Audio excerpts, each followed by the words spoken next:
Change of sentence के part 2 में हम सीखेंगे इंट्रोगेटिव टू एसर्टिव। पहला पढ़ाए थे अफर्मेटिव टू निगेटिव और दूसरा है इंट्रोगेटिव टू एसर्टिव। तो एसर्टिव में हम बताए थे कि एसर्टिव उस वाक्य को कहते हैं जिस वाक्य में पहले सब्जेक्ट और वर्ब आना जरूरी हो। तो जिस वाक्य की बनावट सब्जेक्ट प्लस वर्ब से शुरू हो उस वाक्य को हम एसर्टिव सेंटेंस कहते हैं। तो देखिए इसमें कहता है, पहला क्वेश्चन है कि एम आई ए थीफ, मतलब हेल्पिंग वर्ब मॉडल वर्ब का नियम है कि वाक्य यदि अफर्मेटिव में रहेगा तो उसको निगेटिव में बनाएंगे और वाक्य निगेटिव में होगा तो उसको अफर्मेटिव में बनाएंगे। जिसे कहता है कि एम आई ए थीफ, क्या मैं चोर हूं? तो उसका कहने का मकसद है कि मैं चोर नहीं हूं। तो क्या हो जाएगा, I am not a thief.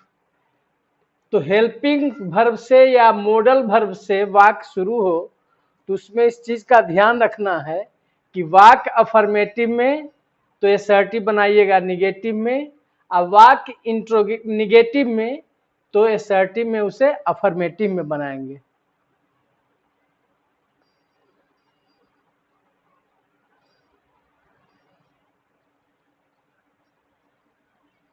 जैसे शैल आई एवर फॉरगेट यू।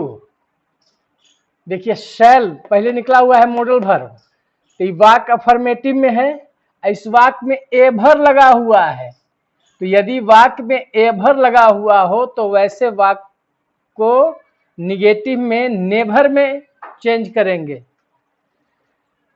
तो क्या हो जाएगा, सब्जेक्ट वर्ब पहले निकालेंगे एसर्टिव के लिए, तो I shall never forget you. Can the blind see, इसका मतलब हुआ कि क्या अंधा देख सकता है? इसका मतलब हुआ कि अंधा नहीं देख सकता है। The blind cannot see. अब कहेगा can the deaf here, can the deaf here, इसका मतलब कि क्या बहरा सुन सकता है? तो द डीफ कैनॉट हियर, बहरा नहीं सुन सकता है।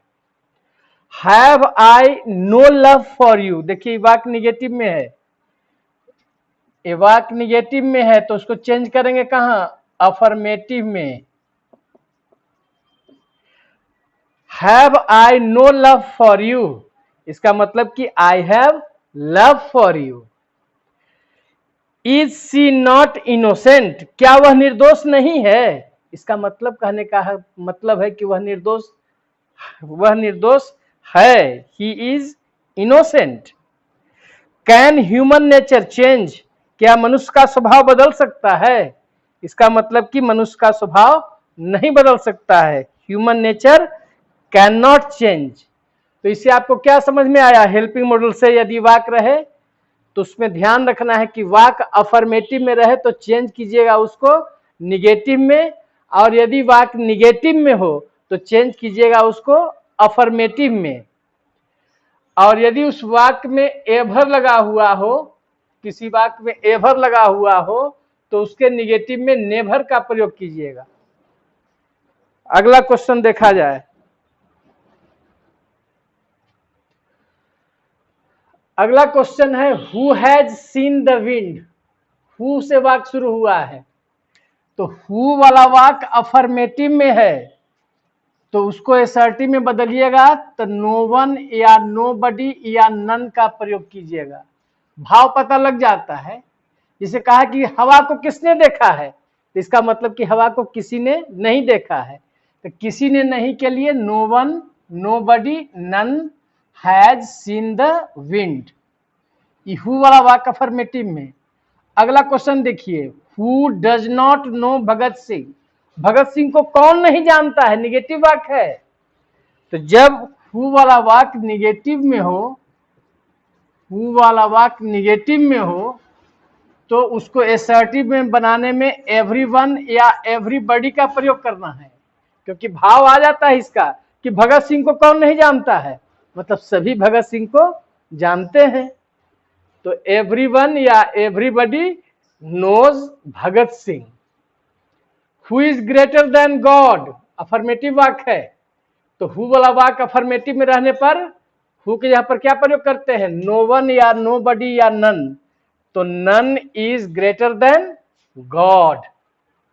हु वाला वाक्य समझ में आया कि अफर्मेटिव में रहेगा तो नो बडी या नो वन या नन, हु वाला वाक्य निगेटिव में होगा तो एवरीवन या एवरीबडी सब्जेक्ट के रूप में लाएंगे।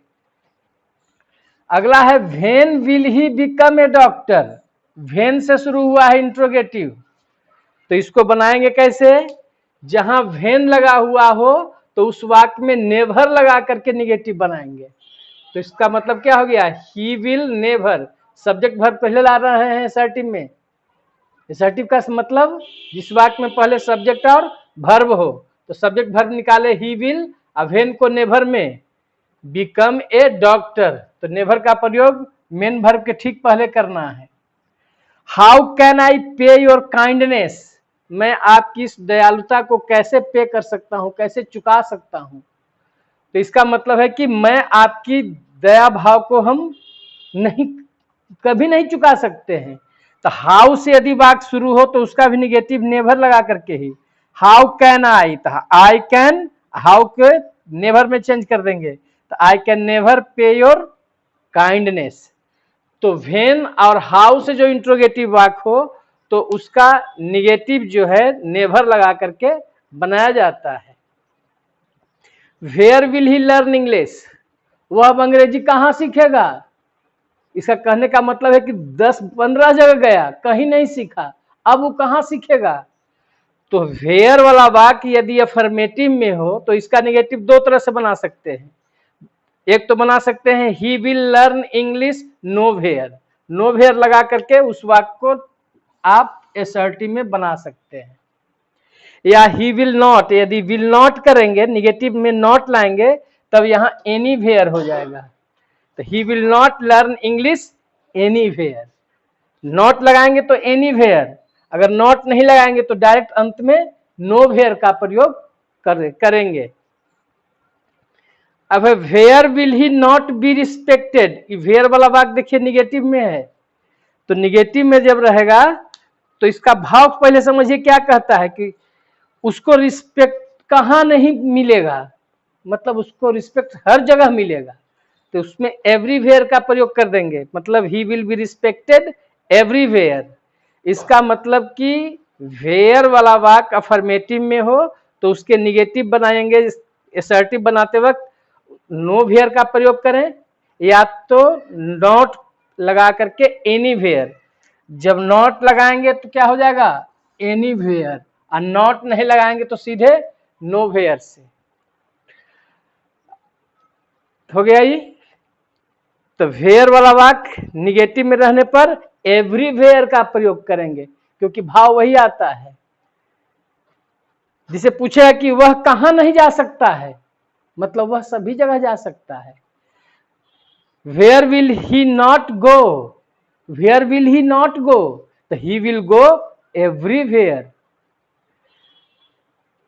अगला है व्हाट दो या व्हाट इफ, दोनों का मतलब सेम होता है। व्हाट दो या व्हाट इफ का मतलब क्या हुआ यदि, he is richer than I, वह मुझसे अमीर है।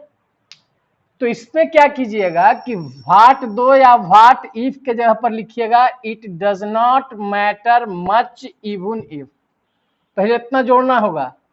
किसके जगह पर, व्हाट दो या व्हाट इफ के जगह पर क्या जोड़ेंगे, it does not matter much even if, मतलब यह कोई बड़ी बात नहीं हो गई यदि वह मुझसे अमीर है तो अमीर है, यह कौन बड़ी बात हो गई।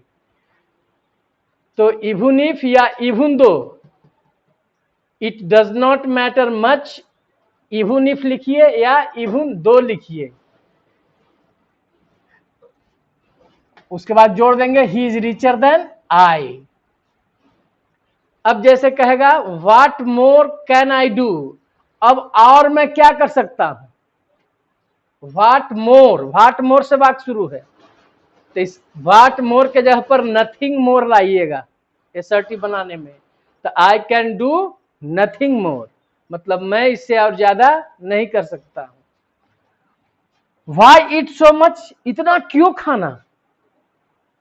कहने का मकसद है कि इतना खाने से कोई फायदा नहीं है। तो इसको बना सकते हैं पहला ढंग से, इट इज नो यूज। जब इट इज नो यूज प्रयोग कीजिएगा तो नो यूज के बाद भर में आईएनजी लग जाता है। तो it is no use eating so much, पहला तरह से ऐसे बना सकते हैं। दूसरा, इट इज यूजलेस, जब यूजलेस का प्रयोग करेंगे तो 2 + V1 हो जाएगा। तो it is useless to eat so much, ध्यान देना है, नो यूज तो V4, यूजलेस तो 2 + V1। या इसको ऐसे ही बना सकते हैं, it is extremely improper, useless के जगह पर, नो यूज के जगह पर एक्सट्रीमली इम्प्रोपर लिखेंगे तब 2 + V1 हो जाएगा। सबका मतलब एक ही है कि इतना खाने से कोई फायदा नहीं है। तो it is extremely improper to eat so much.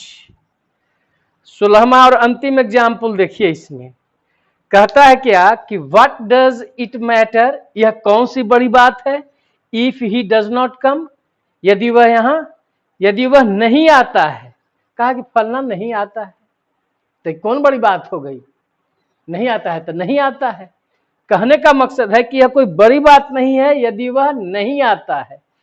तो व्हाट डज इट मैटर से यदि वाक्य शुरू हो, किससे, व्हाट डज इट मैटर से वाक्य यदि शुरू हो तो क्या करेंगे कि what does it matter if he does not come, तब क्या लाएंगे, it does not matter much if से जोड़ देंगे इसको, if he does not come.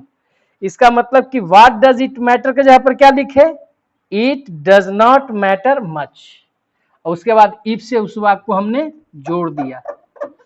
इसको ध्यान देना है, यदि वाक्य शुरू होता है व्हाट डज इट मैटर, यह कौन सी बड़ी बात हो गई, तो इसका मतलब है कि असर्टिव में करेंगे तो it does not matter much, और उसके बाद इफ से पूरा वाक्य को साथ में जोड़ देंगे। इस तरह से आपका दूसरा जो पार्ट था इंट्रोगेटिव से असर्टिव वह समाप्त होता है। अब इसके बाद तीसरे पार्ट की हम चर्चा करेंगे।